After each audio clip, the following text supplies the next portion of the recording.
You're about to listen to a Gaming Stooges podcast with your regularly scheduled Stooges. I'm Jack. The internet calls me Cloud. And I'm Landon. We hope you enjoyed today's discussion, and if you do, please consider subscribing to our YouTube channel, following us on Twitch, or joining our Discord. Let's get on with the show.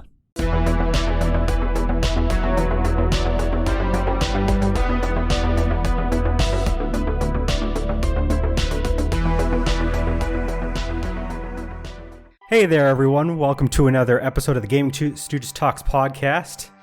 Guys, you like video game music, right? Hopefully. I like music. You like music? You like video games? Hopefully those two things go together, kind of. Sometimes. Sometimes. Sure, says Al. Sure. What about you, Landon?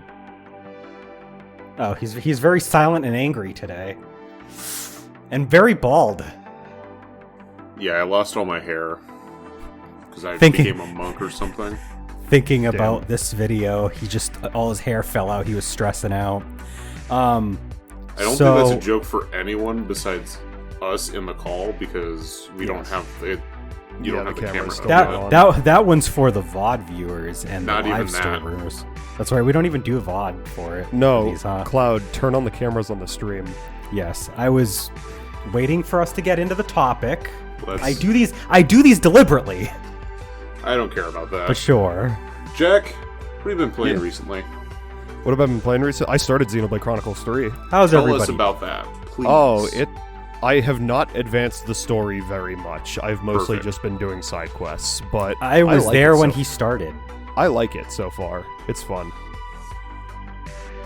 It has Uni. Oh, okay. And that's all I can really ask for. That's all that really matters. That's all he needs. And Noah. Cloud. Yay, XP3. I've kind of taken a break from doing a lot of progress with other games. So I went back to Pokemon, and I've been fallen down a rabbit hole of trying to breed a Magikarp with good IVs in Pokemon Emerald that also has a specific hidden power type and a decent enough power for that hidden power type. I don't know why I'm doing this. Gross. And then I also have been doing shiny Dunsparce hunting again, and I actually more than doubled my encounters in the last couple of days. Still no shiny Dunsparce yet, but we'll get there. Sad. One day. One we'll day. get there. And what about you, ask? Me, you ask? I was about to ask you. About to ask you. You don't fucking be like that. Thank you so much for asking me. Wow, I feel so honored in this What moment. have you been playing lately, Landon? Oh, wow. Thank you, Jack, for also asking me. Yeah, you're welcome. I just take these moments to really breathe in how much I'm appreciated as a member of Gaming Stooges when I'm asked. Lennon? Tell us what games you've been playing. We also have lately. Pixel watching live as well. I beat Fire Emblem Engage last week. You did? So, the whole thing, I did. That was enjoyable. I haven't played a whole lot of Layton vs. Wright recently. I did get back into Trails from Zero. I've made some progress there, which is nice. I hadn't played that since the end of last year. And then, let's see. I started playing a game on the Switch called Trinity Trigger, which is just an action RPG. Okay. Cool. Published by Xseed. It's very basic, but I've been enjoying it. It gives me something to think about doing. But more importantly, go ahead.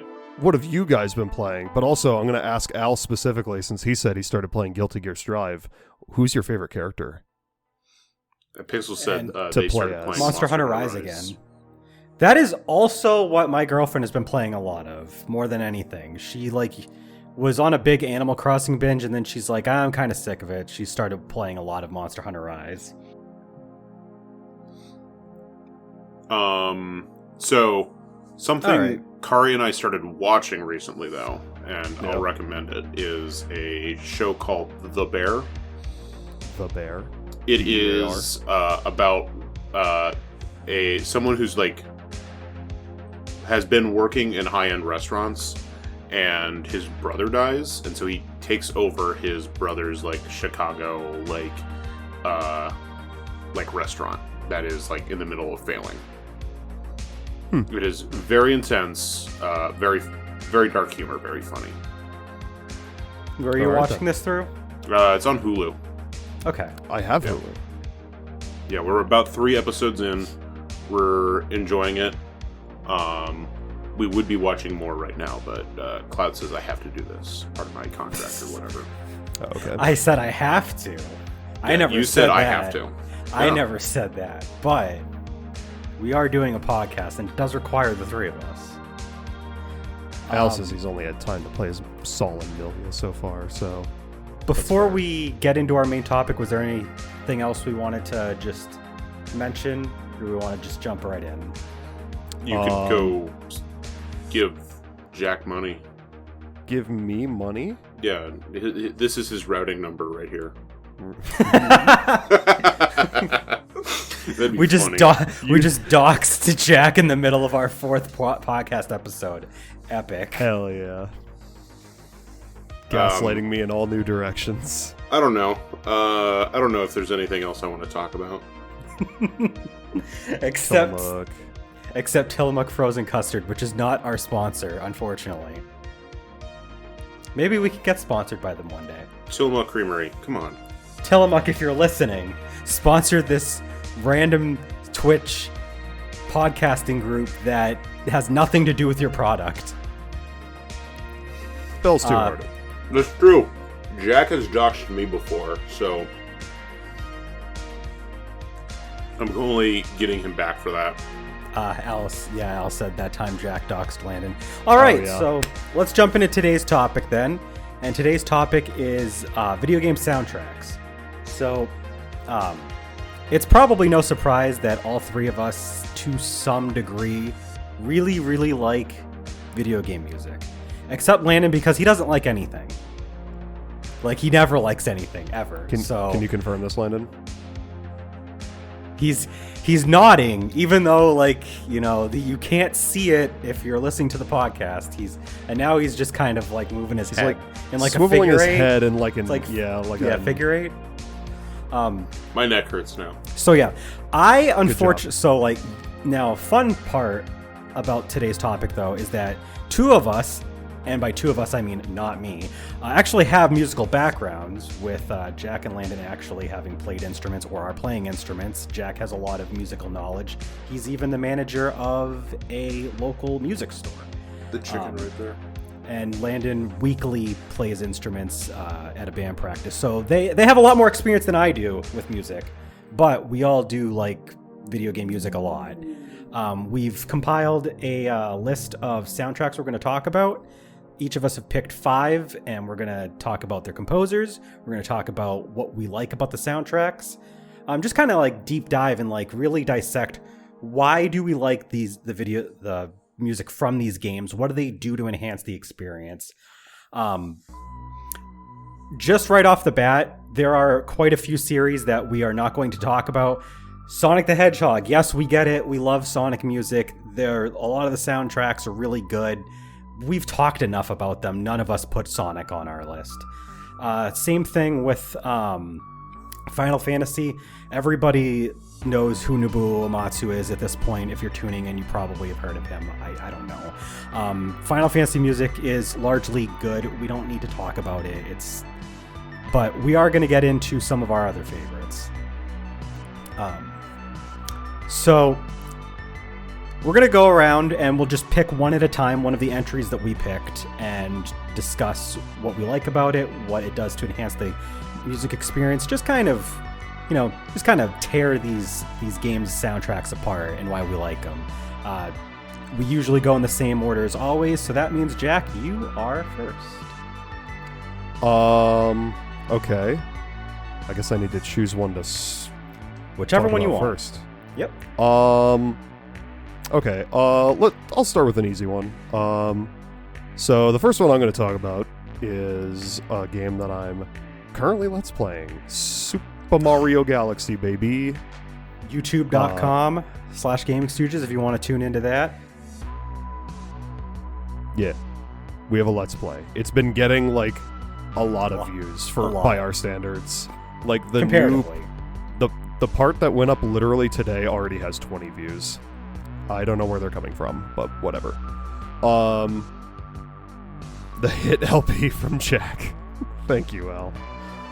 Yeah, the Super Mario Galaxy, composed by Koji Kondo and Mahito Yokota. Apologies if we butchered- mispronounce any of these names, by the way. Yokota, yeah, okay. And I'm sure I will because I'm white as shit. But Shit's not Yeah, that white unless you have something wrong with you. true. What are you, a bird? Jack's a bird. Don't tell anyone. Okay. But yeah, Mario Galaxy, the hit video game that I'm LPing, known for being a, Mario's big, arguably biggest adventure game, what have you. So to accompany that, Koji Kondo went from sicko mode straight to fucko mode and hired an entire orchestra to perform this soundtrack that he composed. God And- knows they have the money for this, too. Yeah. They literally, put an entire orchestra together to record, 2 hours of music. It's crazy. And the music in it is fucking phenomenal. Not everything is totally orchestrated. I mean, there's definitely some songs that are just Koji Kondo doing his normal thing, his normal Mario thing. Some remixes of old songs. Yeah, no, I just think I just really enjoy the way that the music is composed, and every song in it is despite how epic and grandiose it is, it's all very earwormy. It gets stuck in your head pretty easily. And there's some of the most iconic songs in the franchise are from this game, like Gusty Garden Galaxy in the credits for the Mario movie. For some reason. I'm not complaining, but it's there. Yeah, I don't really think I That's have a much good else point to say. about it being about earworms and orchestral music, because sometimes orchestral music can sound really nice, but they don't become earwormy. It So the sounds fact that- sounds nice in the moment, but there's a lot of soundtracks that do their job well while you're playing the game and just kind of set the mood and set a tone for the scene and help express the, I don't know. I don't know why I'm the game I'm thinking of at the moment is Heavy Rain, where the soundtrack does its job very well when you're playing the game, but I don't remember a fucking thing from that soundtrack when I'm true. not playing it. But yeah, no, I just think the way that they took a style of music that the series is known for and just amped it up to have a full orchestra sound is really cool and really well executed. And I think that's it. All right. I guess the first game I want to talk about is you know what? I'm gonna get it out of the way, guys. You know what I'm gonna talk about? Pokemon. Kingdom Hearts. I'm gonna talk about Toho. Really? So You wanna mute, real quick? he's just gonna tune out for the next 5 minutes. I'll let you But- know when he's done, Landon. Okay. But no, so wow. So Toho is a series of games made by literally just one guy, and he's just a guy that likes beer and likes making shoot 'em ups apparently. And this man is crazy when it comes to his music compositions. He has a lot of changes in time signatures in the middle of songs. He has a lot of different instruments. He's very well known for his weird they call them Zune pits. They're trumpets, but they're not actual trumpets. They're synthy, but not they're not totally. It's really weird how to explain them. I know what you mean. Yeah, and then he's very well known for like adding like very complicated piano lines to his songs, like just a lot of different things that he does with the songs, and they're always tailor-made for a character. So a lot of the time when you hear a song, it has a very specific vibe that it's going for. Just one example is the character, oh my god, I'm blanking on this character. I think it's Ichirin, the one that's with this character named Unzan in game Undefined Fantastic Object. She has like this very like, I don't know how to explain it. It's very like a poppy, upbeat, and like silly sort of jazzy theme, but it's okay, I was saying I was right. And it's because they're not a serious character. You're fighting like this old man's spirit purely because they want to get on the boat that you're trying to also get to. That's it. But then you also have like these epic ones like Inklings of the God. The names of the songs are very, very complicated, but there's a theme for the final boss of the 14th game in the series, and it's like very bombastic and loud, and there's many different melodic movements throughout the song. The funny thing is it's irony because the character is actually this itty-bitty person that's literally like the size of my thumb, and she's fighting a character who is an average-sized person. So the perspective is actually supposed to be flipped for her song. There's a bunch of different examples I can go, but he really like makes the songs deliberately for the stages and the characters that they go to, so you really get a sense of identity. So that's the thing I like about the music, is that not only are they very well composed, there's a lot of they're very complicated, but still very earwormy. They sound really good, but they also are tailor-made to have a certain vibe for a character, not simply just a stage sometimes. So I think it's a very unique approach, and it's something that I like. So I just wanted to point that out. It's very good music. So Jack, do you want to tell Landon that I finished Hey up? Landon, did you actually mute Cloud? I don't know. I don't know. I was playing along. Who are you guys? What's going on? Sorry, I've been drinking now, so I don't know what's going on. Soundtrack. Jack, Talking about game music. Jack, you said something about Koji Kondo, right? I did not. Yeah, he did. Don't lie to him. Wait. Yeah, back you were talking about Mario Galaxy. Is this also a bit? Are we in the middle of a bit? I think we're in the middle of a bit. I can't tell. But yes. Please don't hurt me. You're making me hurt me. You're making me hurt me. Did you know he composed the helicopter theme for Pilot Wings? That's you're not doing this, dude. You're not. What? You're not doing this. Doing what? I know what you're doing. What am I doing? He's misdirecting.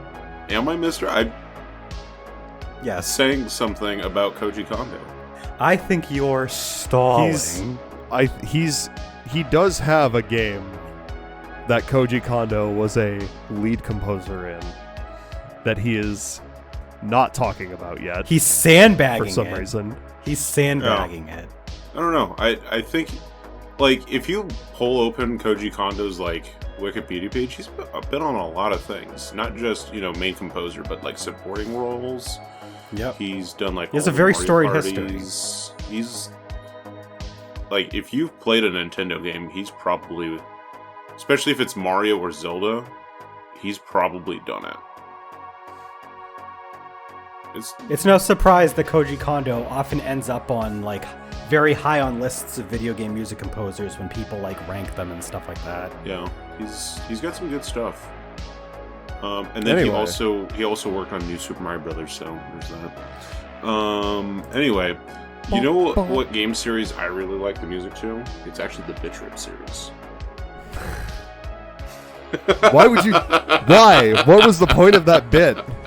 What was the point of that bit? Okay, when you get to your Koji Kondo game, you better just fucking get right into it. I swear to God. Oh, are you talking about The Wind Waker? Legend of Zelda: Yeah. The Wind Waker? Yes. See, I like him because he's turned around. He's not even facing us anymore. Oh, you just take the headset off too. That'll complete the whole thing. No. You're good. You're good. What? Which one do you want to talk about? All of them. Okay, pick one. No, he could talk about whatever. I don't know. I mean, I don't know. I like game music. Yeah. There you go. All right, end the podcast there. He said the bit. All right. No, I'll talk about the Wind Waker if that makes Cloud feel better about himself. This bit's been going on for 3 minutes. Okay. Come on, Landon. I'm the one who has to edit the audio, so I don't know. I know. Don't you want this to be shorter? Yes, but I need to make the funnies at some point. What do you rate game music? What do I rate game music? That's the question. It's a soft 6 out of 10. In general, 6 out of 10. Is that what I'm... Okay, I guess I rate it 6 out of 10. The Wind Waker... I like a lot of the themes from the Wind Waker, which is why I was going to just go into that. But then they started having me do a bit. We did not force you to do that bit. Okay. I don't know. I'm losing my train of thought. So are you talking about the It Trip series or the Legend of Zelda: The Wind Waker? I thought I was going into the Legend of Zelda: The Wind Waker now. But now I don't know. Lennon, please tell us about the Legend of Zelda: The Wind Waker. I would love to hear your thoughts on it. I really like the music from that. That's like one of the like soundtracks that I like, especially like the 30th anniversary re-release, where they have like the whole medley of songs from it that I just know every single part, every single note. Not every single note because I can't like actually play all the instruments, unfortunately, but one day, if I could ever learn how to play a violin or the trombone, that'd be funny. I don't know. I just really like all the music from the Wind Waker. I really wanted to more so talk about like some of the body of work from some of the composers on my list, rather than the music from it. Okay. So that's sort of why I was going into the Pilot Wings bit. Is I just wanted to mention like Koji Kondo in particular, of the composers from the Wind Waker, like has done like a ton of stuff, a ton of good stuff. Like a lot of the Zeldas he's been on, and a lot of the Marios he's done music for. So I mean, that's more so what I wanted to say. So I already said my piece. I'm fine with you doing that. Okay. Just, All right. Is it my turn? Yeah, it's your turn. To say a I thing? suppose. I mean, he's already scooping Tillamook frozen custard in his mouth, so I assume it's your turn. It's Northwest Mint Chip, by the way. Northwest Mint Chip. Tillamook frozen custard. Go find it at your store. I guess that means it's my turn. Okay. So the next one that I'm going to talk about is, I guess I'll talk a little bit about the composer as well, and highlight some of his work. But also I want to talk about the franchise that I'm about to talk about, which is Jet Set Radio. Composed, and what's the word for when like an artist like chooses like arranged, yeah, there we go. Composed and arranged by Hideki Naganuma, Mr. Funky Uncle Twitter shitposter himself. Yeah, I fucking adore the soundtrack to Jet Set Radio and Future.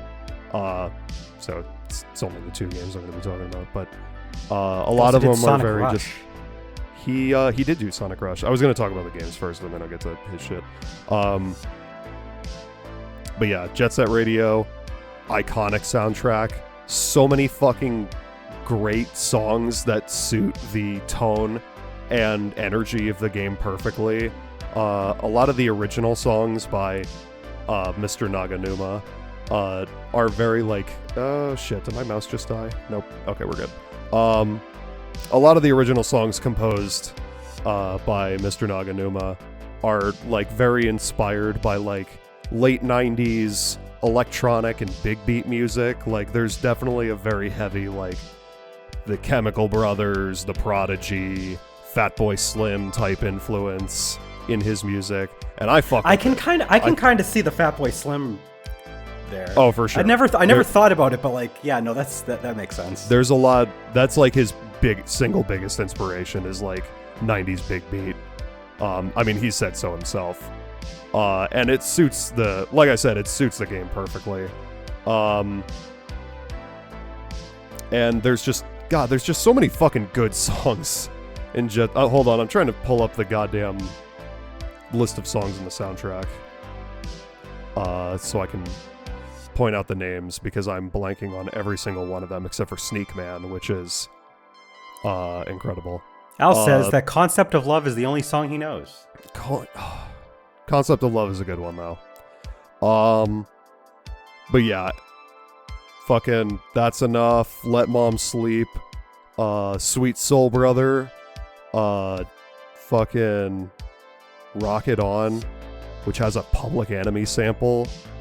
It's good shit. And then like also the arranged licensed side to the soundtrack, because there are a lot of like songs in the soundtrack that pre-existed from such artists as Toronto, BB Rights, Castle Logical, Rob Zombie, Guitar Vader, fucking Jurassic 5, Cold, bunch of cool shit. It's a fucking great soundtrack.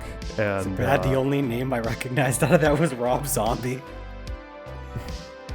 Man, not all right. Jack's gonna kill me later. Maybe. Jet Set Radio Future, also a great soundtrack. Fucking Fly Like a Butterfly, Concept of Love, Funky Dealer. Goddamn. Song Cake or Birthday Cake by Chibomato is in that. It's crazy. It's crazy, man. And yeah, Hideki Naganuma is doesn't have quite the composer discography that Koji Kondo has, but there's some cool shit in there. He did the soundtrack for Sonic Rush. He's had some contributions to what was it, Hover from 2017. There's a couple of songs that he did in that. He had a song in Persona 3 Dancing in Moonlight, a remix anyway. And he's so far been the only named composer for upcoming Bomb Rush Cyberpunk, which I'm very much looking forward to. But yeah, no. Hideki Naganuma is cool as fuck. Great music. Great Twitter. Great Twitter. Alright. So, speaking of soundtracks that are eccentric, I might as well continue the eccentric soundtracks and talk about the soundtrack to Katamari Damacy, which is a really good soundtrack, if I may say so. Incredible soundtrack. There was a lot of different people that worked on this soundtrack. The major one is Yu Miyake, who I only actually know from Katamari Damacy, but they've done quite a lot. They've done some Ridge Racer stuff. They've done many of the Katamari games, pretty much all of them, I think. They did a remix for Persona 4 Dancing All Night, apparently. But the one thing I really like about the Katamari Damacy soundtrack is it's oddly dissonant, but it fits so well. Because the game is wacky and just very unique, and you can't, it's very awkward, but in a really endearing way. And the soundtrack reflects this by having various different genres of music. There's Que Sera Sera, which is basically like a Frank Sinatra sounding kind of song, I guess would be the best way to describe it. You've got the main theme, Katamari on the Rocks, which is really cool. Lonely Rolling Star, which is like a really soft bubblegum poppy kind of song. So like they go through various genres, and there's just a lot of different styles that they go for across the different levels, and it's all really good stuff. It sets a very unique and just strange vibe that kind of like hits what Katamari Damacy is going for, which is just like, I don't know how to explain it other than there's like, it's almost chaotic, but in a really controlled and interesting way. I guess that's what I'm going for. But yeah, it's definitely it's a weird soundtrack that both fits really well within the game and is also just really good to listen to like out of the game. It's just really good stuff. Hey, Landon. I'm done. Oh, hi. Yeah. It's your turn. Hi, welcome back to Landon Time on the Gaming Stooges podcast. Hi. I just want to let everyone know that you can, continue to support us through our Patreon at patreon.com/GamingStooges. That is true. This is where I would shout out people if anyone was at the $10 tier. No one currently is, so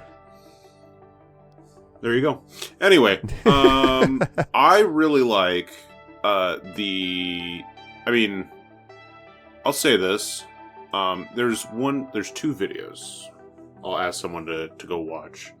First, I'm going to link the first one in the spoilers on our Discord. You can join our Discord for free. You don't even have to pay money to chat with us on Discord. How's that? You just have to find the link on all of our videos on YouTube, and the description for this episode. Yes. Right. So you can just on whatever platform you like to listen to. Just jump in. There's a video for you.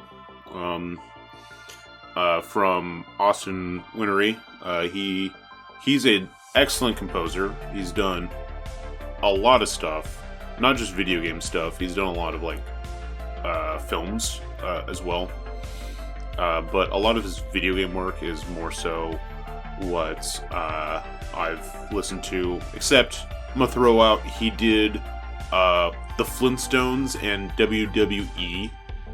Stone Age SmackDown. He was on the OST for that.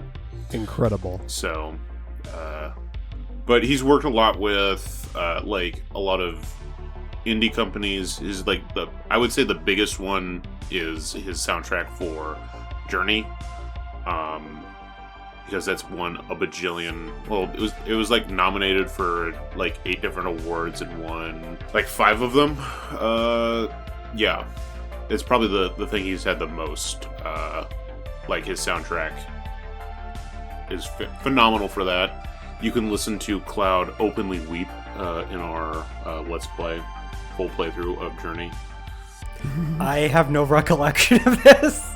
You got really emotional during the end of the game, and I think part of that is because of just how the gameplay and the music, and they were designing the levels with the music in mind. Wow. It was back and forth with that, and he's done that with some of the other games that they've done with some of the similar companies he's worked with, because he's worked on I think all of that game company's songs. So games. Abzu.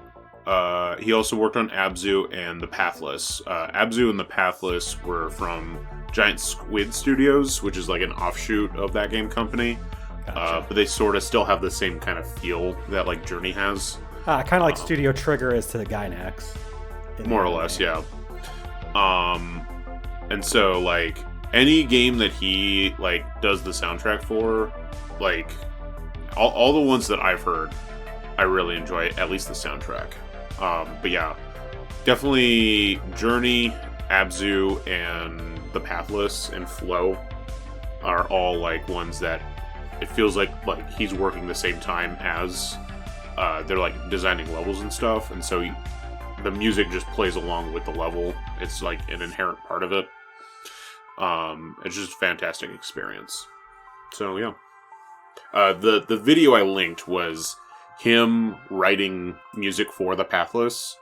It's like his whole process of writing like a single song for that game. That's cool how he actually has a video to break down what goes into it. He has a very cool. He has his own YouTube channel, and there's a lot of good stuff on there. I would honestly recommend looking at some of his stuff on there, because he does he has chats with other other composers and stuff. He has a lot of showing off his creative process, just official tracks with the actual notation of songs. So there's a lot of good stuff that you can find on his YouTube channel. Yeah. Cool. Very cool. Thumbs up. It's my turn. Hi. I think so. It's me. Why do we have turns? Why can't we just have an open discussion? I mean, yeah, true. But we still chose things to talk about. We can chose specific things to talk about. We can have a prepared list of things, but then have a conversation. That is true. Anyway, what's next on your list? I just didn't have anything to add to that. Same. Sorry. Hey, I'm going to talk about this band, Anama Noguchi. They I'm gonna composed. talk about that band too. Okay, you are going to talk about that band. Briefly anyway. I probably will not. So hey, Anama Noguchi is a chiptune. Some people call it bit pop band. Basically, they write chiptune instrumentals, but also they're a rock band with a guitar and bass and drums. 95% of the time instrumental. Great band. I've seen them live twice, and I saw them perform the entirety of the soundtrack I'm about to talk about, which is Scott Pilgrim vs. the World, the game. A game that we streamed. Landon and myself. Hi, that's me. Hi, that's him. I am Landon and myself. Yeah. Yeah. So Anama Noguchi was a band before the Scott Pilgrim game. They had one EP that they released in 2006 called Power Supply, and they had one full-length studio album released in 2009 called Dawn Metropolis. One of the songs from that album featured in a game that Landon will be talking about. You can just say it. Bit Trip Runner. Okay, yeah, it's Bit Trip Runner. The song Blackout City, which is how I assume they were hired for Scott Pilgrim. They had two songs featured for Bit Trip Runner. Oh yeah, Mermaid, right? Yeah, Mermaid. Yeah. Closing track. So that's something I really like that they did with the Bit Trip series, is they would take a lot of chiptune artists and they'd feature them for the opening and the credits for the original 6 Bit Trip games. Yeah. Fantastic work on those. I mean, they're all they were pre-released stuff, but I thought it was really cool way to get people into either the Bit Trip series that were into chiptune, or people that were really into Bit Trip into chiptune. I have 2 records with me because hey, why not? I have this. Fantastic. Bit Trip's greatest hits. Fantastic album. The greatest chips, actually. Greatest chips. My bad. I didn't see that. Actually. I was trying to read it while you were moving it around. Tell me some slack. It's the greatest Doritos. Yeah. If you're listening to the podcast and you can't see my camera, then it is a LP copy of Bit Trip's Greatest Chips, which features all of the game themes from the franchise. Can't see my. From the original 6 games. Yeah, from the original 6 games. Yeah, so Bit Trip Beat, Bit Trip Core, Bit Trip Void, Bit Trip Runner, Bit Trip Fate and Flux. Bitter Flux. Yeah. Yeah. And there's Monoguchi, Blackout City and Mermaid, both of which came from the Power Supply album. Yeah. Where was I going with this? Oh yeah, Scott Pilgrim. That probably led into them being able to work on Scott Pilgrim. Yeah, your true. Your theory. True. But yeah, which I also have here, the Scott Pilgrim versus the World, the game soundtrack. How much did that one cost you? This was from Limited Run. I don't remember how much it was, but this was from when they did the Scott Pilgrim physical. And this is why it took me like 15 months to get my physical copy of Scott Pilgrim, because vinyl production is so fucked that it took them over a year to get this pressed. Jeez. So, Yeah. and since I pre-ordered both at the same time, I just had to wait. But yeah, I saw them in Chicago last year on 420 and saw them perform the entire soundtrack to Scott Pilgrim, and it was very cool. Yeah, I don't really have a whole lot to say about the soundtrack itself. I really love it. I love this band. I love their albums outside of Scott Pilgrim. I mean, Scott Pilgrim is how I discovered them. Because That I makes played sense. Scott Pilgrim. I played Scott Pilgrim back in like when I got a PS3, basically. I was gonna say, what year did that game come out? Like 2010. 20. Yeah, that's a long time ago at this point. Were they Yeah. featured in the movie? I don't think so. Good question. I haven't watched the movie. It would make sense and would be cool if they were. I don't think they are, because Damn. I've seen the credited movie soundtrack and I don't think they're on it. God But to briefly damn mention, Hollywood. the movie soundtrack, the themes or the songs performed by the in-universe band Sex Bob-omb, those songs are composed and written by Beck, which is cool. Oh, that is cool. I love Yep. Beck. That's also a great soundtrack, the movie. But so, talking about this, it's got good songs. That's pretty much all I have to say about the soundtrack itself. I don't know. The game is how I discovered the band. They put out another album in 2013 that was really, really long, and then they didn't put out anything else How for long 6 was it? years. 75 minutes and 22 That is long. songs. That is long 76 for minutes. a music album. For especially for an album of its kind, like Yeah.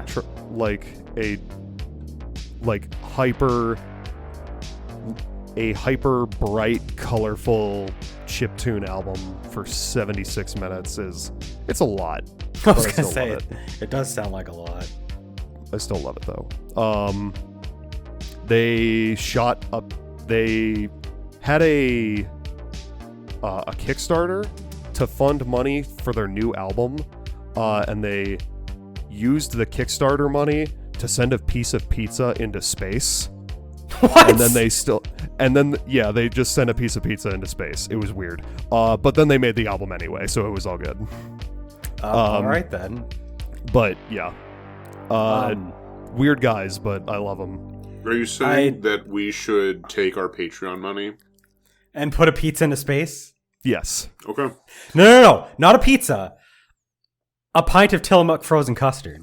Ooh. A pint of Tillamook frozen custard. People, $3 here. That's all we're asking.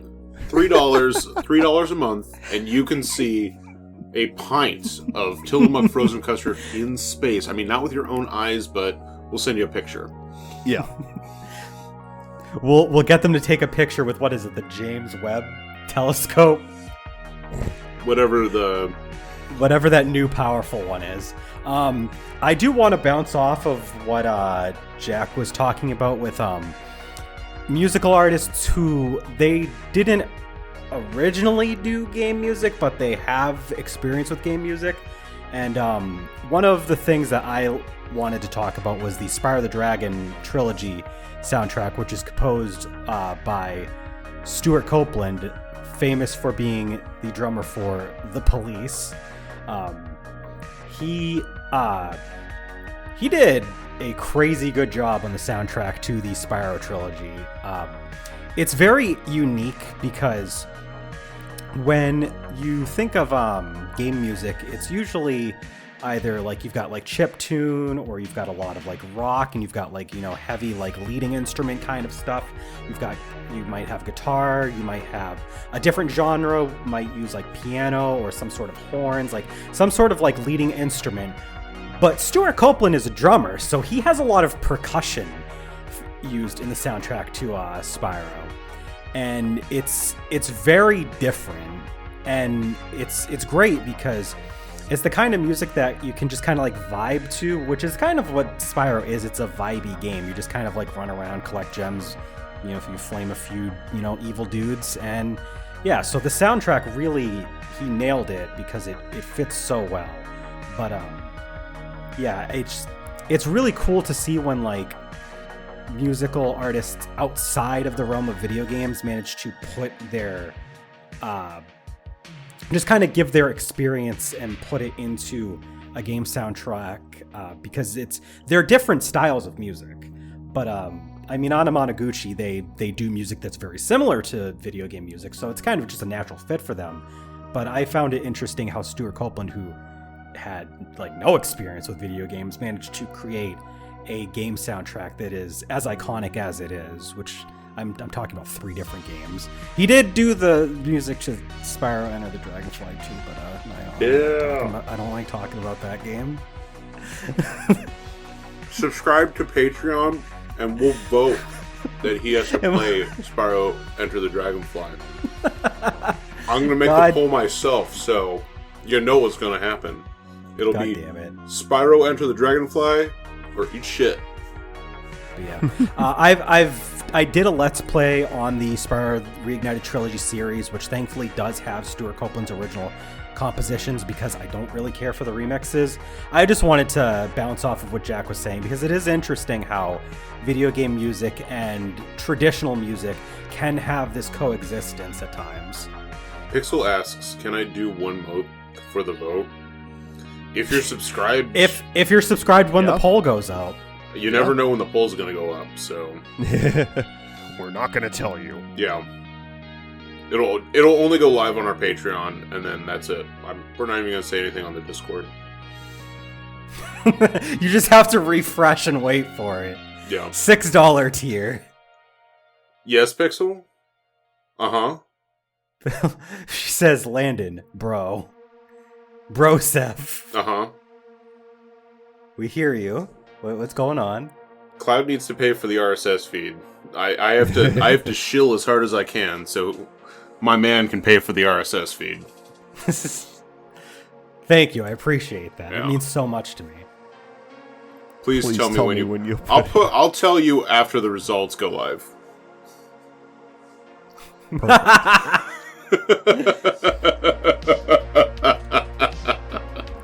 Boom, got him. At least I'll tell you the results of said poll. Anyway, what were you talking about, Jack? Just now? Jack was talking about Anamanaguchi. Anamanaguchi and the Bit Trip franchise a little bit. Oh. Specifically their involvement in it. Did you know that Matthew Harwood also worked on Castle Crashers? I did not know that, actually. Yeah. That is very interesting. He also did Homefront, but I don't care about that. Fuck Homefront. Yeah. I'm sure the soundtrack is fine. I don't know. I haven't listened to the soundtrack. But he's the composer. He's the composer for the Bit Trip games.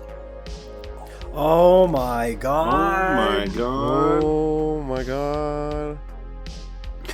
Pixel is still trying to get... She's trying to bribe the patrons. Why don't you tell us a little bit more about the Bit Trip series music, though?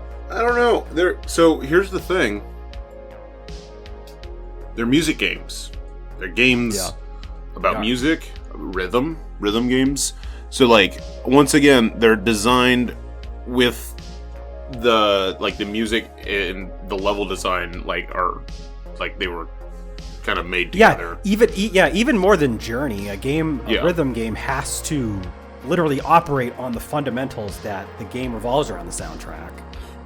But something I like that they did with the games is sort of how like a lot of games, if you do like say Guitar Hero, if you do really well, you keep like a streak going.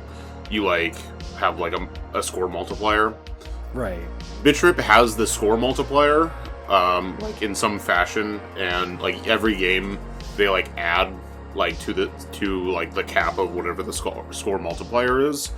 But when you go up a level, it like adds more layers to the music, and when you go down a level, it like decreases all the way to like basically no music. But then also you playing the game and like doing stuff adds to the music as well. Makes more music. Like you're adding notes to it. Yeah. I don't know. They're super cool. I really probably my favorite song of all of the games is the first level of Flux. And now I have to look that up because I forget it off the top of my head. Fair. Quick, Jack. Stall for time. Hey folks, how you doing? Who else was on this soundtrack? I'm going to talk more about it later, but I could also add on to the point that you were making about how when you depending on how you play, removing and adding layers. I wanted to bring up Pokemon because in the Generation 5 games, there's a huge emphasis on that sort of thing. In Pokemon Black and White, there's several different themes that they iterate on each other with different instrumentation being added. Depending on what you do, it's basically like circumstantial musical layering. And one of the most prominent is like the Village Bridge, where like if you talk to different people, they'll add different layers onto the song until like you talk to everybody and the whole song is actually playing. Or how when you run around on the overworld, it'll add a drum beat, but when you walk or if you're not moving, it doesn't actually play that drum beat, so it's a little bit more like, it's just a little bit like less detailed in the music. Or like the Victory Road theme is like as you continue to move along through the badge check, it adds a layer until the song eventually is full when you enter Victory Road proper. So I do like when games do that. It's really cool how they might like actually strip the song apart into separate layers and kind of MacGyver around based on what you're doing. I linked it onto our Discord in the spoilers. It's Epiphany is the level / song that I was thinking of. That sounds familiar. Probably. I mean, I did play the BitTrip games. I did play Flux a little bit. It is the first level of Flux of the 3. There's 3 levels. That's the other nice thing is all the BitTrip games, like the 6 core games are all like 3 levels, like 3 worlds. So like the OSTs are not very long for them, but Epiphany is super fantastic. I don't know, just the layering on that. Even the OST variant of Epiphany is like done really well because they for the OST, if you just listen to the OST, it still gradually goes through like the level progression of getting like starting at meta, getting Giga, Extra, Ultra, Super, Mega, Hyper, or however level it goes. I think it's Hyper, Mega, Super, Ultra, Extra, Giga, Meta. That's it. It's that direction. I don't know. It's like done really well for layering. Like all of the games do it really well. And I also really like the soundtracks for Runner 2 and 3. Runner 2 in particular is fantastic, just overall. Yeah. But yeah, I highly recommend at least listening to the music for the BitTrip games. I would agree with that. Yeah. It is good music. It's great music. It's part of the reason why the games are good. All right. So Bit Trip is a series that involves like, you know, some Music notes? artists. Yeah, music notes. It's a common theme throughout this podcast. Features some pre-existing songs from pre-existing artists. Right. I'm going to talk about Tony Hawk now. I really wanted you to talk about Xenoblade Chronicles instead.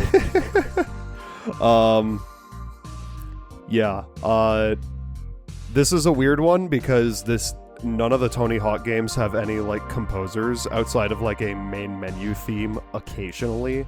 Like some games have them. But no, the Tony Hawk games are almost all licensed music, but it's all really, really good and is probably like the most influential anything in regards to my music taste. It's oftentimes it's a lot of, you know, alternative rock, punk, metal, hardcore, hip hop. There's some electronic sometimes, not very often, but like every once in a while. And Ska. Fitting ska. music for a skateboarding series. Yeah. You want to have good music that fits well with skateboarding, and they do a good job, and I think it's because Tony Hawk himself. Yeah, I was gonna say, music. yeah, isn't Tony Hawk like involved in the process of choosing the music that goes in? I like literally looked into this, and I could not find out who is like solely responsible for selecting the music in the games. It's probably like a group effort, but as far as I know, Tony himself chooses a lot of the music. He like curates most of the soundtracks in the franchise. Bronze which Gaming is like Stooge Al asks, which Tony Hawk game has your favorite soundtrack? Well, that's the thing. I was going to highlight one specifically. I don't know if it's my favorite, but it's the one that I played the most when I was a kid. I was going to talk about Tony Hawk's Pro Skater 4, which is a game that most people don't talk about. Usually people just bring up 1 or 2, or if they're cool, Underground, which is probably the best game in the series and probably has my favorite soundtrack, but 4 is the one that I feel like had a lot of what shaped my music taste as it is today. There's some fucking good shit in this soundtrack. We got Labor by Aesop Rock. We got Oodle of O's by De La Soul. Fucking Mass Appeal by Gangstar. Spokesman by Goldfinger. All My Best Friends Are Metalheads by Less Than Jake. Got one. Yeah. That's a fucking good one. Shimmy by System of a Down. Got fucking My Adidas by Run DMC. Blackball by The Offspring. There's so many good... Oh, fucking Number of the Beast by Iron Maiden. And TNT by AC/DC. Like, there's some good shit in this Number of the soundtrack. Beast was also in Guitar Hero 3. Yes, it was. I was like torn on whether I wanted to talk about Guitar Hero or Tony Hawk, but I feel like Tony Hawk had like just slightly more of an influence on me personally than Guitar Hero did. Well, you are a skater boy. I did actually. I do own a skateboard. I think it's in my parents' house somewhere, but I'm not very good. And I believe you have said, "See you later, boy." See you later, boy. At one point in his life, I'm sure he has. Oh yeah. Yeah, no. I love like just about all of the music in the franchise, and of course, like other games have like, you know, the iconic songs like fucking Goldfinger Superman, Dead Kennedy's Police Truck, Lagwagon May 16.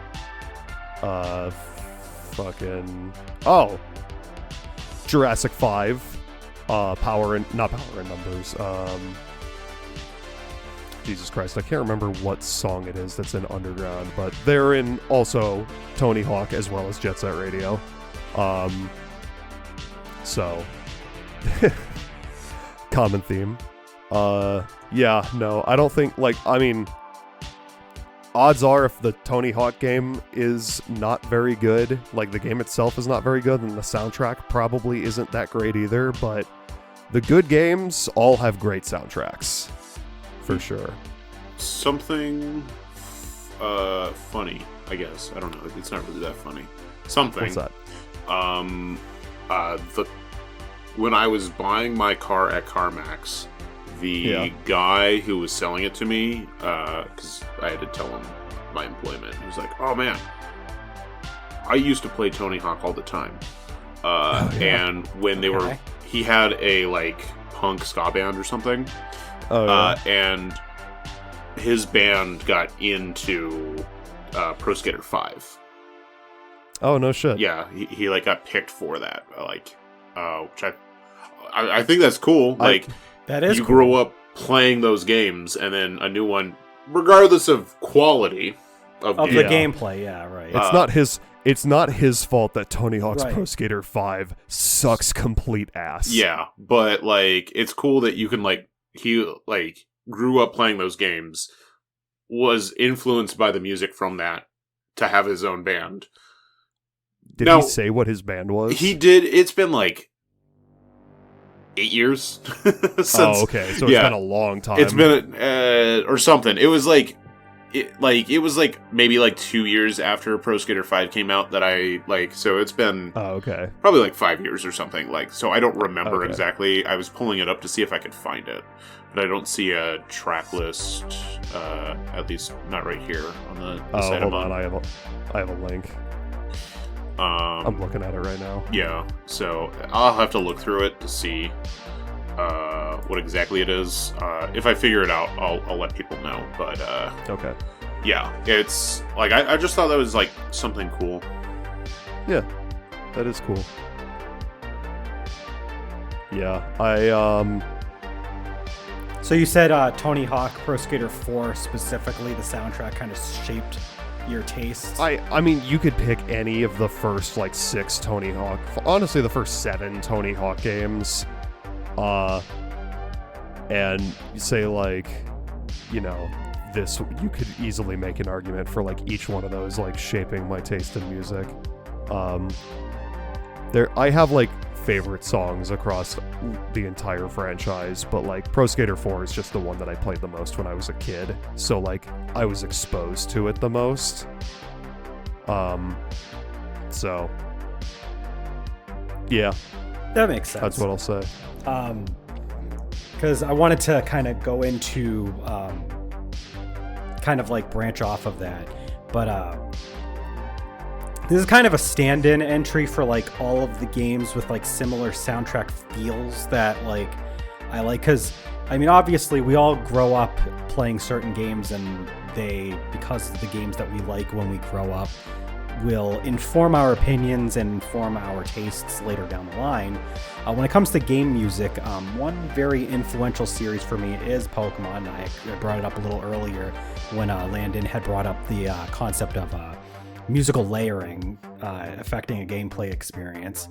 But just a lot of specifically a lot of the older games in Pokemon, I've just really liked the music to the point where they've just kind of shaped my taste in video game music, at least, which it's typically a very high energy, upbeat, little bit, faster paced kind of feel. I don't, with usually a nice helping of a leitmotif being rearranged and used for different songs. Because I didn't mention this with Spyro the Dragon, but that's another thing that I really like about Spyro the Dragon soundtrack, is that there's a heavy idea of there's a main theme that they use. There's main melodies that they'll use, and they'll take that and then they'll kind of put that into different songs. Well, the Pokemon series does that. It's typically more common for battle music specifically. You'll hear a lot of reused sound bites that like get kind of mixed around and used Themes? for different. Yeah. Basically, like I know that probably like the shining example of a game that uses a main theme and then remixes it heavily is probably Super Mario World. We didn't talk about that earlier, but that's another game where a lot of people love the soundtrack and it heavily uses that sort of idea. But no, just in general, I just really like the older Pokemon game soundtracks. There's just so many iconic earwormy tunes. And I think it's also really cool how, especially the Game Boy games, they just managed to really maximize the limited hardware, because sometimes these games are coming out on like we didn't really talk about like any like retro games or like older games too much, but just the idea that a game can have a soundtrack that is really iconic and diverse and robust, despite the fact that the hardware it's on not really being able to kind of handle too much, like special. But mostly I like a lot of the Generation 3 through 5 music, although Generation 1 and 2 is really good too. And it's just like the variance of music that the Pokemon games have. I think Landon mentioned way back in one of our countdowns the National Park theme from Heart Gold Soul Silver is a really good one, and it's cool because they managed to take this theme that was a chiptune theme. So, you had this, this song that like you had to go based on the hardware, and they managed to evolve it into like this really elegant song that like starts off really soft and melodic, and there's a piano line, and then there's like this big climax near the end that goes for about a couple dozen seconds that like really kind of like highlights and accentuates the tune that they originally had back on the Game Boy. Just so many iconic ones. I mean, we could probably sit here all day talking about our favorites, but I mean, it's all good stuff. Like Pokemon Ruby and Sapphire have an excellent soundtrack. The route themes for that are really good. You have, iconic stuff like Route 113 is incredible. You have, I had mentioned the Victory Road theme from Black and White is really good.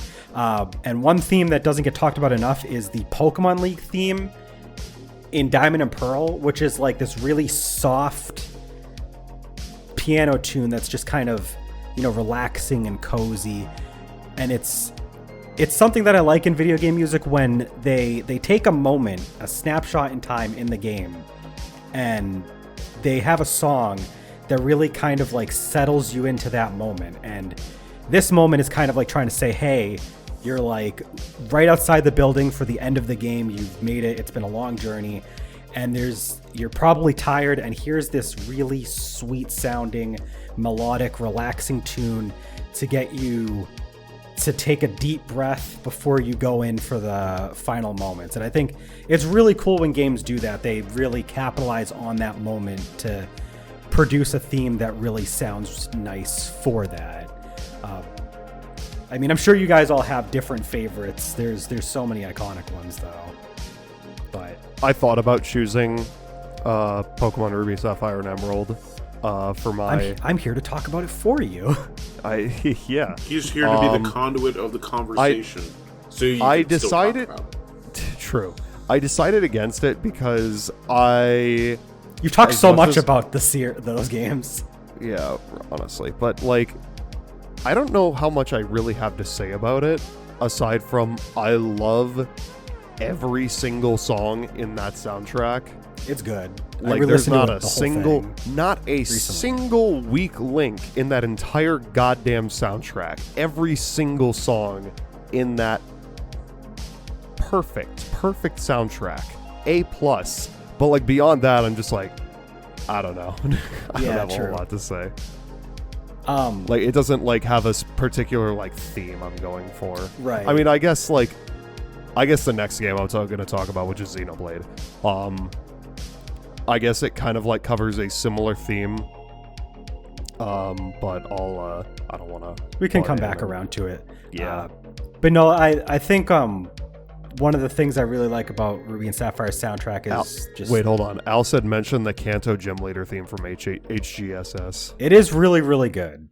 The Heart Gold Soul Silver remixes of that was something I was touching on when I was talking about the national park theme, is the fact that they managed to take these songs that were just chiptune and very basic. I mean, they sound really good for the Game Boy, but they're very basic. They don't have instrumentation. They're just chiptune. And they managed to just stuff like with the Heart Gold Soul Silver, they managed to just add a lot of different instruments. There's like a xylophone in the Johto Gym Leader theme. There's a heavy use of guitar in certain themes, like some of the like the Kanto Gym Leader battle theme. I like how it managed to take the Legendary Beast theme from Crystal, and they separated it into 3 themes, and they had like different styles for each one based on the dog that it goes to. Like Raiko's a more high speed, like more intense, like guitar style, like rock theme. Suicune uses more windy, there's xylophones in there.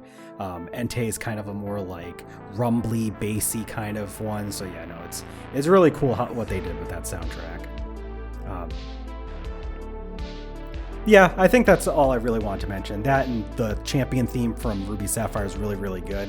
The way that it manages to like have this idea of like, it's supposed to be for like really intimidating because it's the champion theme, but it's also still really upbeat because it's like, oh, you made it to the final battle and this is it. It's good stuff. I was trying to figure out why I played through Shantae and the Seven Sirens like as soon as like the physical release came into my hands. I was trying to figure out like, because I enjoyed it, but I was like, something's missing. And I realized Jake Kaufman actually did not work on that one. I was about to He did say, not. I don't think he Okay. did. That's a shame. Yeah. He has such good music too. So he worked with Way Forward like full time from like 2010 to like 2014. But the development process for Half Genie Hero was like 2013 to 2015. So like he was still working with the company when that one was like being worked on. And he still like works with Way Forward every once in a while, but he's not like full time on their payroll. He freelances with them now. Yeah. And I was like, oh, that makes sense. Because he's been working in the industry since like 2000. Oh, he's actually been around a lot longer than I was thinking. Actually longer than that. No, that's Way Forward. Let me go back to Jake Kaufman. Yeah, 2000. He worked on, let's see, the Game Boy Color port of Q*bert was like one of his first roles as a composer. Probably, I mean, he worked on Shantae, which released in 2002. Oh yeah, I forgot to mention, but main composers for the Pokemon music are Junichi Masuda, Go Ichinose. Hitomi Sato does a lot of the music that I was talking about as well earlier. Yeah. If you want some fantastic music, the Shantae and Mighty Switch Force games, a lot of the Way Forward stuff. Also, he did Shovel Knight. You know, that's right. He did do Shovel Knight. Jake Kaufman has a really good catalog of music. You know what else he did? He did Shrek, Ogres, and Drunkies That's true, he for did. the Nintendo DS. That game is officially worth looking at. Now we need to stream it. Oh my god! I mean, he did Pets, Cats too. He's done a lot of stuff. So if you want to go through his entire catalog, there's a lot. An unsung hero of music composers for video games. I have played. So he worked on Crypto the Necrodancer, which is a fantastic game. Yes, It's also another game that like has emphasis on the music being integrated into the gameplay, right? Yeah. It's like that's the roguelike one with the music elements. Yep, roguelike music elements, where you're like you need to move to the beat of the music. You can turn the difficulty in quotes down, so you don't have to worry about that as much, in case you have like timing issues and stuff. But like if you want to play it on like what it's supposed to be based around, you're supposed to like move your character or do attacks to the beat of the music. That game has inspired a lot of games like it. Mm-hmm. Like there's so many on Steam that are very much the same kind of game. Yeah, he worked on another game called Adventures of Pip, which I played a bit of and enjoyed. I played it on the Wii U. Oh my goodness. He's worked on a lot. He does a lot of fantastic stuff. Kind of chiptune-y stuff with some of his stuff. I mean, he's also worked on like Red Faction Guerrilla, so not 100% there, but he's got like a lot of good sound to his music. I'm gonna say, I love the Shovel Knight soundtrack. It's incredible. I mean, you also like the Shantae games. I do like the Shantae game soundtracks, and Mighty Switch Force was really good. The music for it was really, really good. Mm-hmm. So, whoa! I'm in Space Cuba. Whoa, he's in Space Cuba. He is in Space Cuba. Yeah. No, I really like Jake Hoffman's stuff. Agree. I don't know if I have too much more to add to that, but yeah, I do no, love. he just has a lot of good stuff. What I know of his work, I thoroughly enjoy. So, say that. All right, guys, I'm just gonna come out and say it. All three of our entries of our last entries that we have are JRPGs. So we're gonna talk about JRPG music because RPGs have a lot of really good music, just a lot. If they There's don't, so they're goddamn many RPGs with good music. If they don't, they're Sonic Chronicles: The Dark Brotherhood. Exactly, that is exactly true. But I mean, we've played a lot of RPGs. We have literally a top RPGs video that was... It was just an RPGs discussion. Yeah. Yeah. So it was just... We also have a top... We do have a top 10 RPGs. I was going to say, we do have a 10. Yes. Yeah. I forgot about that video too. So we have talked an unreleased RPG video. Yes. We have an unreleased one. But we've talked a lot about RPGs because, spoiler alert, we like those. Let's listen to Sonic Chronicles. God, no.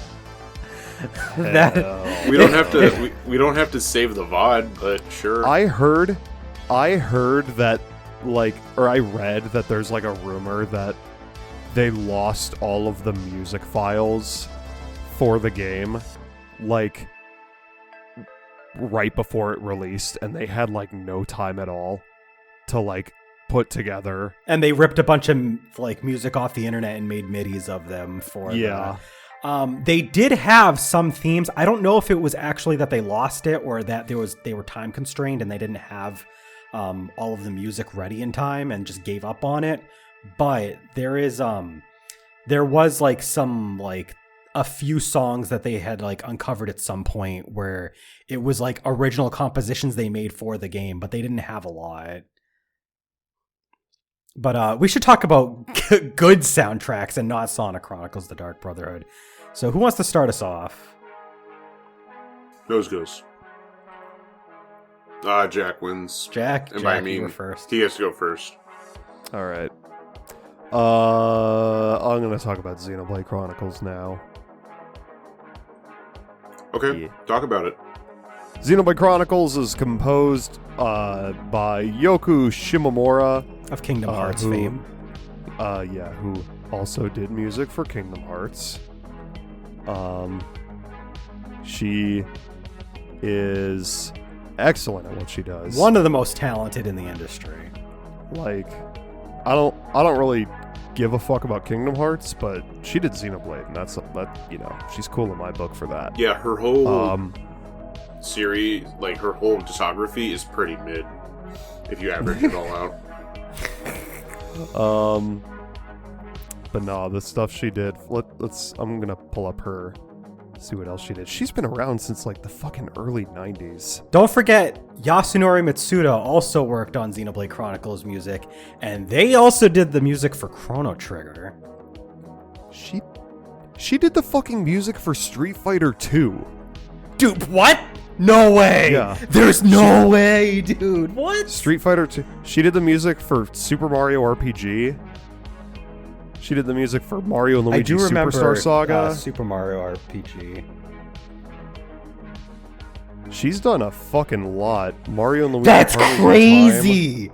Yo, Yoko Shimomura is one of the best. Mario and Luigi Bowser's Inside Story.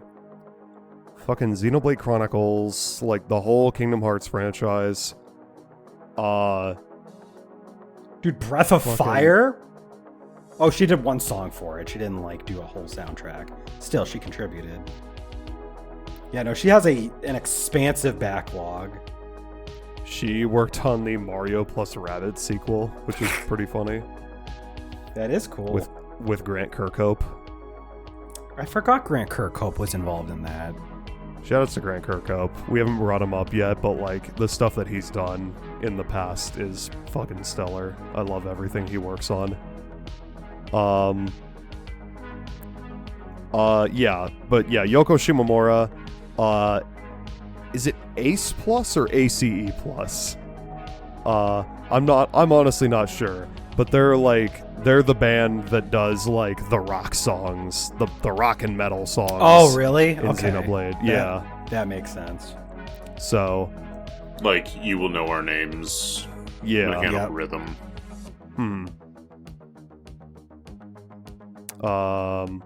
Yup. Pretty much all of the big rockers. They did Gower Plane. Shit, dude. They did a lot in Xenoblade. So like, yeah, I don't know. And then also Manami Kiyota, who also did a shit ton. Holy fuck. I guess the Xenoblade Chronicles soundtrack is long as shit. So that's not really a surprise. I was gonna look up her like composing discography, but she doesn't have a Wikipedia page. Let's see. She's done all 3 Xenoblade games. She did Pokepark Wii Pikachu's Adventure. Yeah! Yes! Excellent. She worked on Smash 4 and Smash Ultimate, so I'm assuming just like the Xenoblade songs that are in those games. Probably. But, yeah. And then, hold on, I can't fucking see. Yasunori Mitsuda is the last composer on that list, and let's see what else he's done. Oh, he only worked on, I don't know, fucking Chrono Trigger. I did mention that earlier. Okay. Well, he worked on it. Yeah, he did. He did work on Chrono Trigger. He did Mario Party. He did Mega Man Legends 2. He did Xenosaga's soundtrack as well. Just the first Xenosaga, though. Really, really good stuff, though. So yeah, like all 4 of these like composers put together to make the Xenoblade Chronicles soundtrack, which the most important game Yasunori Mitsuda worked on is Arc Rise Fantasia. Oh fuck! Oh shit! Oh shit, son! That's a game. Hell yeah!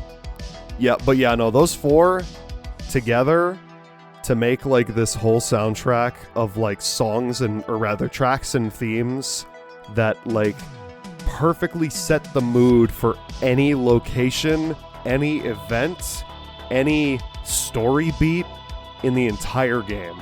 Like, there's like the low-key stuff, like when things are really chill and, you know, just kind of like just hanging. Stuff like Colony 9 Night, for example, just off the top of my head. And then you have stuff like the Gower Plains. You have, which is like big open field, big epic song. But when it comes to nighttime and then it's all quiet you get these like super peaceful compositions that are just like, they're so goddamn good. Man, there's so many fucking... Pick an area in Xenoblade Chronicles, and the music is fucking... Like, it's just a guarantee that the music is gonna be fucking phenomenal. Unfortunately, I can't say much when it comes to Xenoblade 1, but I will say the music for Xenoblade 2 was also really good. And I do agree, because it's a similar situation there. Very nice, like, low-key stuff that for, like, areas that are, like, you know, a lot more relaxed, and then you have, like, you know, bombastic stuff when you're out adventuring and you're, like, on a mission to go to a certain place. It's great. Yeah. You have anything? I don't know. He's closing in on his camera.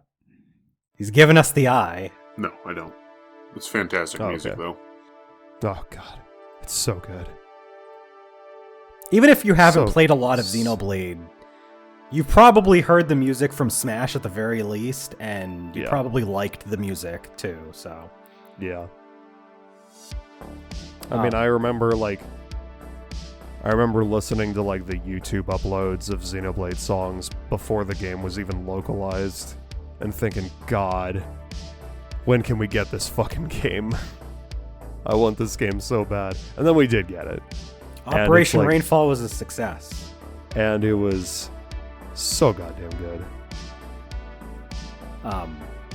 Yeah, speaking of going back to the point about games where this has been kind of a recurring thing that we've mentioned this podcast, but speaking of games that the soundtrack manages to really nail the feel that the game should make you feel given your location or the certain moment in the game. My favorite game, Dark Cloud 2, has a phenomenal soundtrack that does very similarly, composed by Tomohito Nishiura. They haven't done a whole lot. They are pretty well known, though, for the Professor Layton soundtrack. They've done pretty much all the major games soundtracks. Well, those are good games. Why would they do that? Yes. But they also worked on Dark Cloud 2, Rogue Galaxy, so they were very involved in the early level 5 stuff, and then basically became like the de facto Professor Layton composer. Tomohito Nishiura has a really nice, elegant musical style to them, where Xenoblade is a lot... you've got a lot of like stuff from like Ace Plus, where like they have a lot of like rock stuff. You don't really get any of that in Dark Cloud 2. In Dark Cloud 2, it's a lot more there's not really any like rock style music. It's very orchestral. You've got a lot of string instruments, wind instruments, and other stuff like that. But they do a really good job of giving you a nice atmosphere through the music. Like, some of my favorites are the Rainbow Butterfly Woods theme. The Palm Brinks theme is fittingly French or otherwise Central European, like kind of Greece or sort of Greeks kind of sounding kind of thing. Almost a similar vibe as like if you've heard the themes for like the overworld for Spagonia and Sonic Unleashed, it's kind of like that. Just a lot of like really nice melodic kind of music. It's I can't really begin to go into depth on like how much it what my favorites, but it's really nice because like there's like one theme.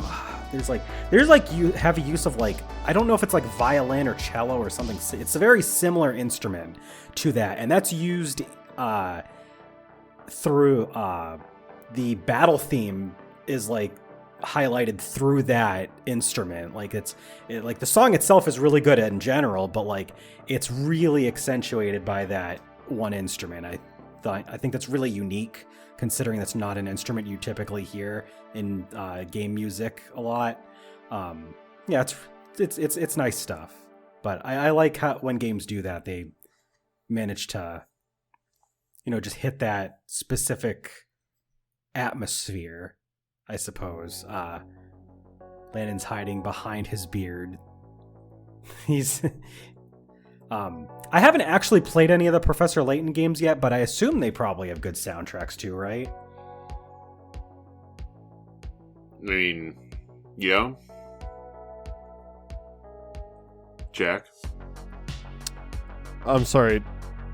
Professor what? Layton. I just cut out. Yeah. I just cut out a little bit. What happened? Oh, I brought up Professor Layton, and I wanted to ask you your thoughts on the Professor Layton music while we're talking about Tomohiro Nishiura.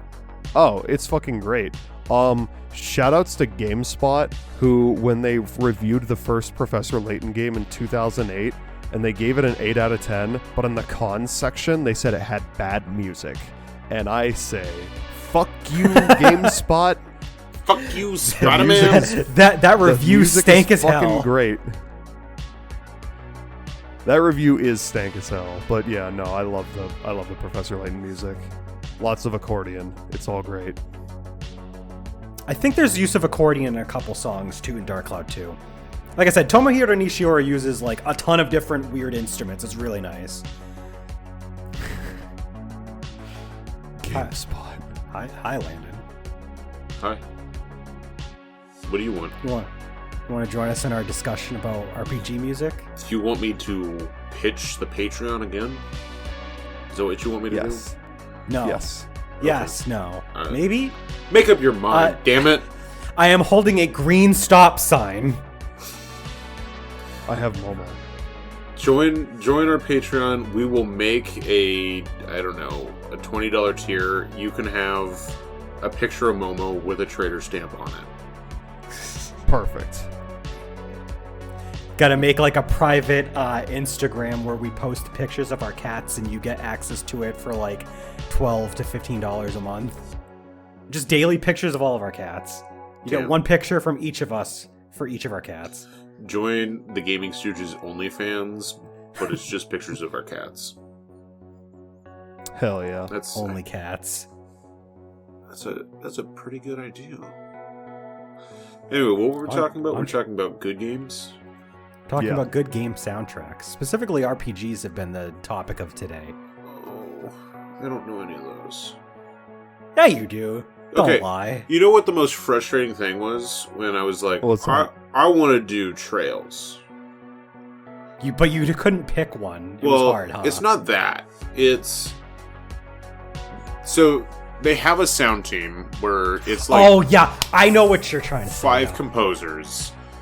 But finding their credits, finding credits for the individual composers on the internet, at least in English, is fuck you. That's generally what I got. Some of them I couldn't really find much. Even on IMDb, it would only list like 3 games for some of them. The only person who has a substantial number of roles is Hayato Sonoda, who has been like part of... he's been a composer with Falcom since Trails in the Sky. Oh, wow. So that's quite a while. Yeah. He's like... I don't know if he's still with... So some of these people also aren't with. I specifically... because the task was... list 5 games, and I was like, alright, I'll just pick Cold Steel 2, because that's my favorite game. Al says it would probably be on the JP Wiki. Yeah. So the Japanese Wiki, maybe it's there. Maybe it's there. Maybe I can find better credits there. But you did what you could, considering the Falcom sound team is not as well credited as they should be. They damn well are not. Yeah, because even like... Well, this is specifically used, so yeah, he's not going to be on there. But, like, they have, like, 5 different composers, or, like, it's, like, 3 to 5, depending on the game. But they have, like, an internal sound team that works on all of their, like, games. And then, you know, someone leaves the company, they leave the company.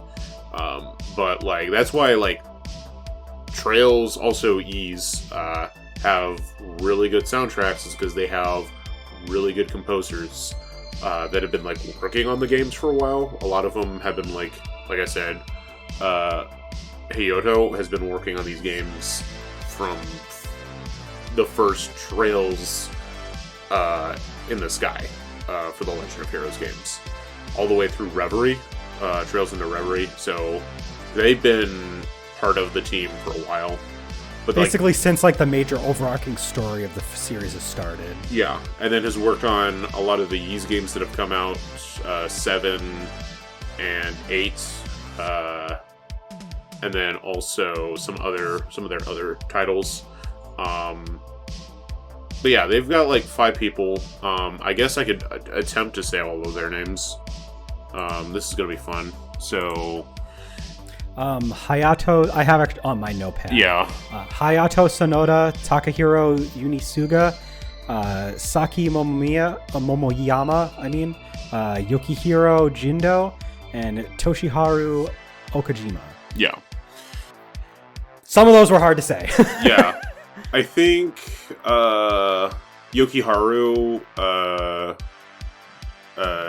Jindo, I think he's the violinist. So any of the songs that have major violin. Oh, okay. So they're responsible for those ones. Yes, I believe that's his deal is because he has a lot of he also does composers, and I think I found that he worked on Soul Calibur 6 as well. So I was actually able to find something that wasn't just a just a Falcom game. Sound Team. Yeah. Not Sound Team JDK. That's the official name for it. Is the Falcom Sound Team JDK. But yeah, he's. What does that stand for? Excellent question. I'm glad you brought that up.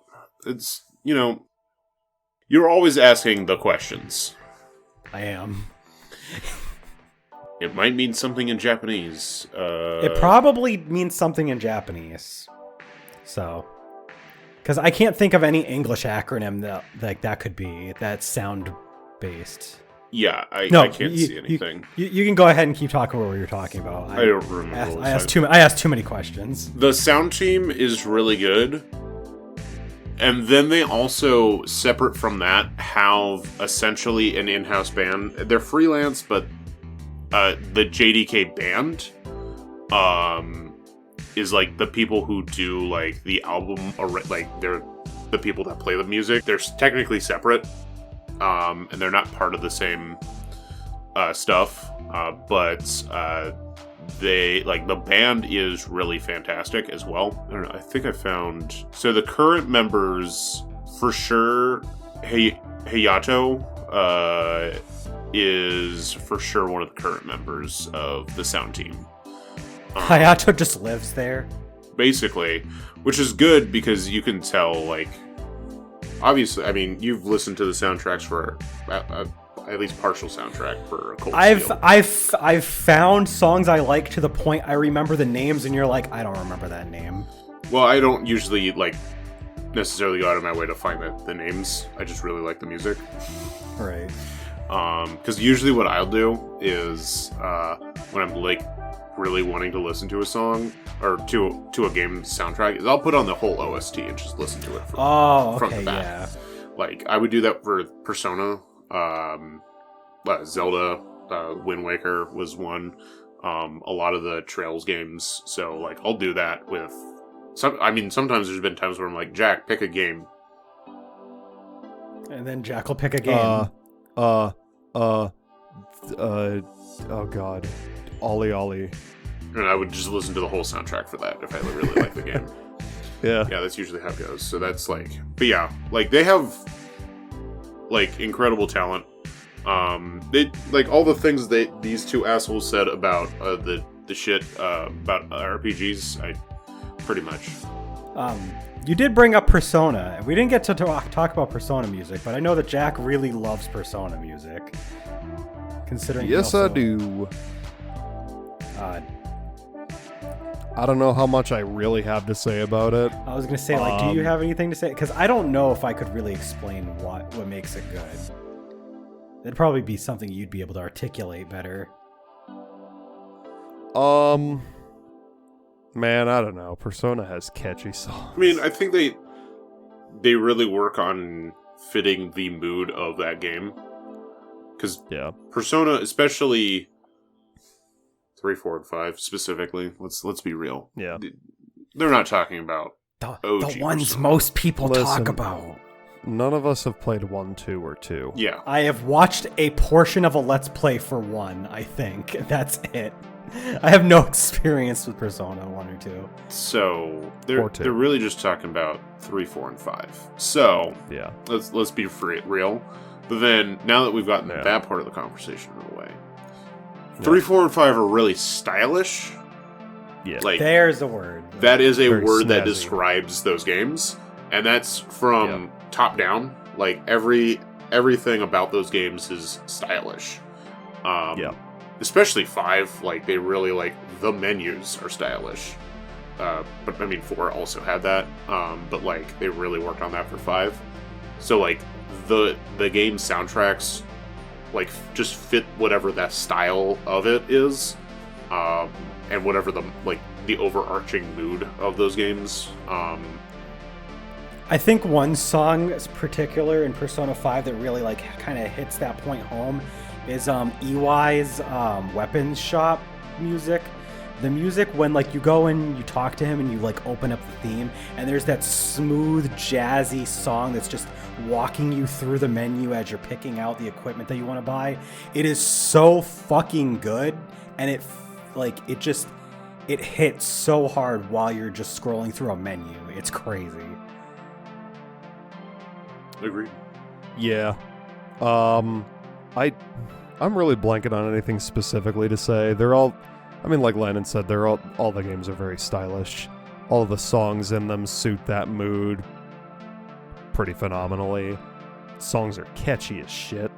Like, goddamn, there's so many good songs in all 3 of those games, honestly. Not to completely ignore the first 2, 3 games, but I haven't played them, so can't really say much about them. I mean, at this point, I would just be naming examples. Right. So, As a quick question, if you had to pick like one game or game series, if it's consistently made by the same composers, music that we haven't really talked about yet, that's just kind of like among your favorites, if you can like think of one, what would you guys say is like one that's like really a standout for you? I will like to bring up just one specific example. He never stuck to a particular series, but I want to give mention to Tim Fallon, who was a composer for video games in the olden days. Like, a lot of the shit that he did was from, like, you know, the 80s and 90s. He did, like, themes and songs for, like, some of the most, like, you wouldn't think twice about it games.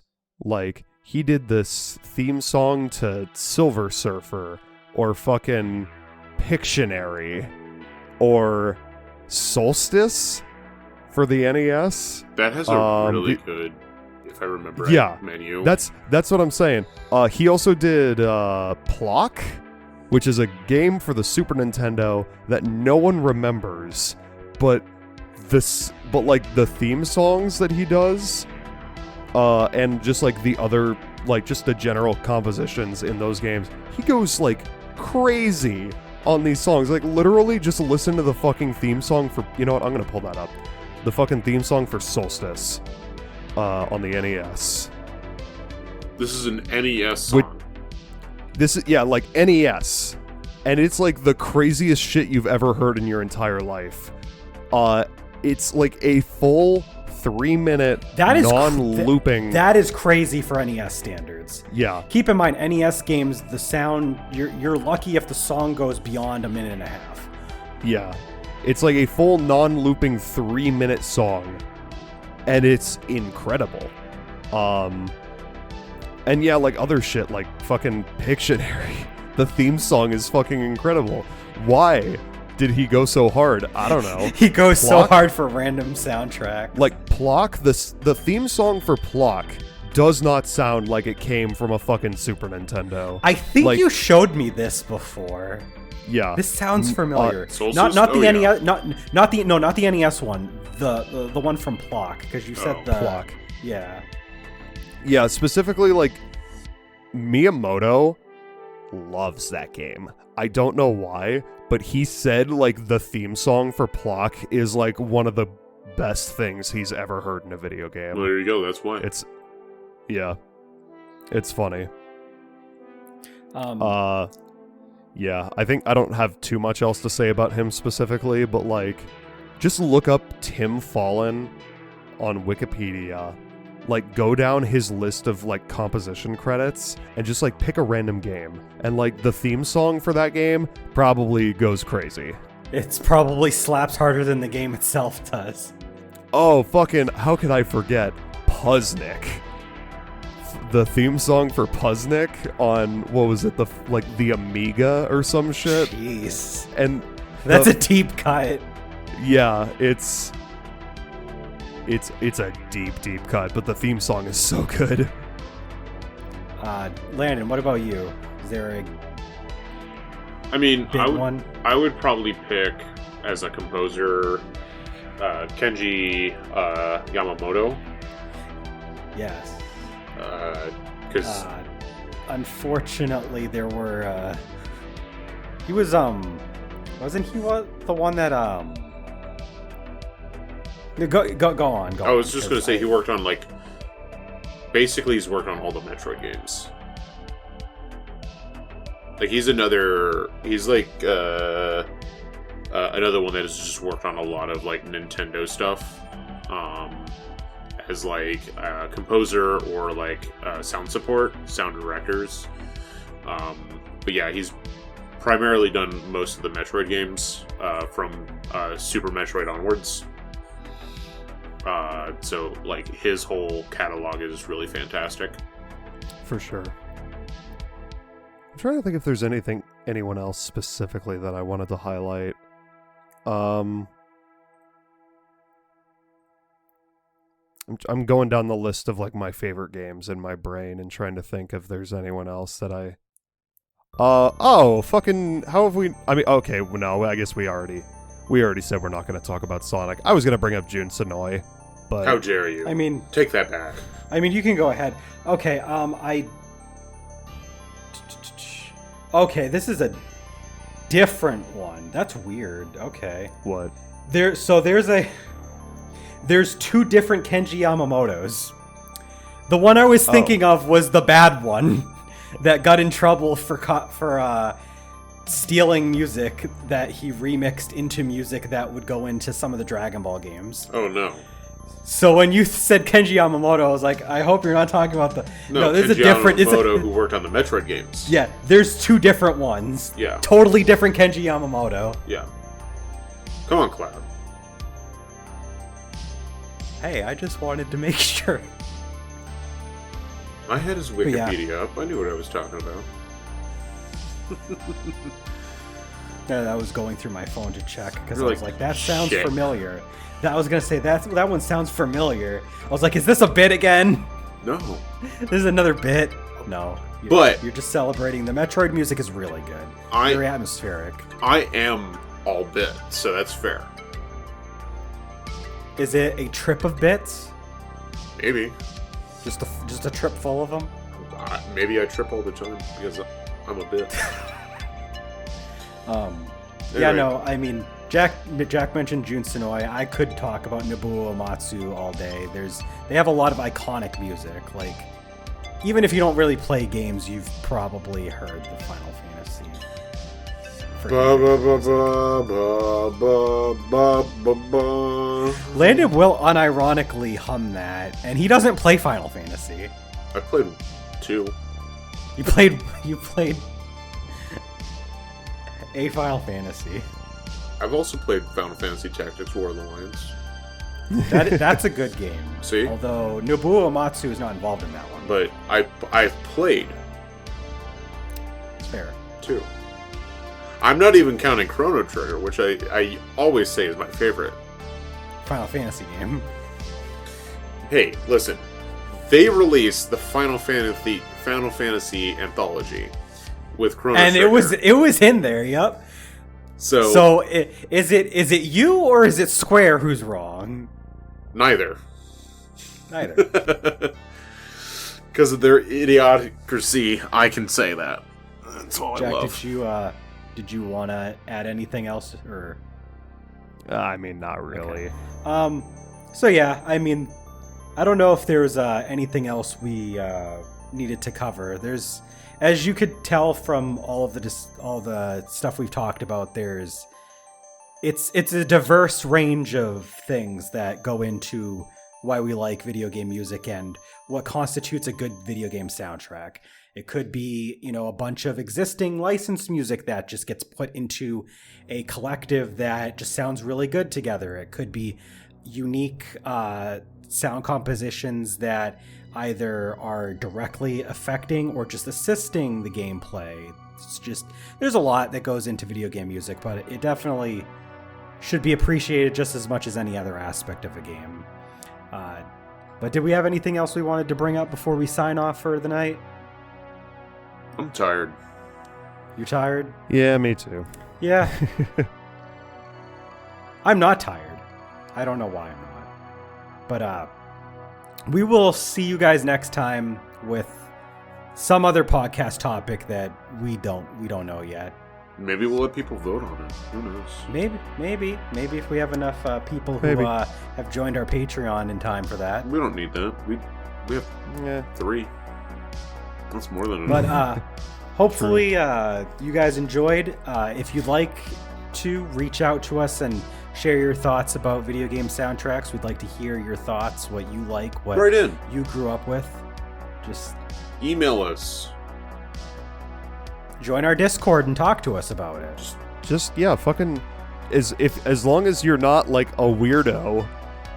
Like a certain person I could mention. If you literally just join our Discord and talk to us. If you literally just join our Discord and then just share a link to a random video game song, we will probably appreciate your. We'll talk about it. Yeah. And if you are a weirdo, I'll vote to make you a mod. So. Is that what the patrons get to vote on? Who becomes a mod in the GamingStooges server? Let's vote. On behalf of of all of GamingStooges, I would like to humbly and professionally apologize for the lack of us talking about Zack and Wiki today. There just wasn't enough time. In fact, I think we're getting cut off right now. The RSS is like, you guys have taken up too much time. You got to go. So I guess we got to go now. Bye. We'll see you next time. Okay, bye. Bye. Bye. Thank you for listening to the GamingStooges Talks podcast. If you enjoyed us, consider subscribing to our podcast RSS feed or follow us on youtube.com/GamingStooges and twitch.tv/GamingStooges for more gaming content. If you'd like to chat with us, join our Discord. The link can be found in the episode description. We also want to thank all of our Patreon supporters. Your continued support means a lot to us. Not already one? Please take a look at what we have to offer anyone who becomes a patron at patreon.com/GamingStooges. See you next time.